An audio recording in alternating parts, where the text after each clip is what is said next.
Fel pob un o brif cymeriadau Shakespeare, mae fe'n gymleth. Mae yna lot o haenau gwahanol yn perthyn iddo fe. Yn ystrydebol, mi allai dweud bod e'n uchelgeisiol, ond yr hyn sy'n peri mwy o trafferth i fi yn y rhan yw pam bod hi'n dilyn y trywydd mae fe'n penderfynu i ddilyn.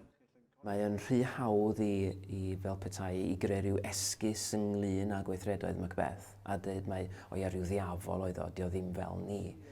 Ond y pwynt mae Shakespeare yn ei wneud, dwi'n meddwl, ydy trio dweud bod pob un ohono ni gyda'r amgylchiadau, bod yr amgylchiadau rhain ni'n debyg yr amgylchiadau mae Macbeth yn ffeindio hun ynddyn nhw, y gallsen ni falle gyflawni'r un erchylltera a gynta. Prif her wneud y rôl yw trio gweld i daith seicolegol emosiynol a trio rhoi map eitha triw i hynny. Ffordd mae fe'n mynd o fod yn filwr ffantastig i fod yn brenin sy'n lladd pawb, i fod yn unben i bob pwrpas.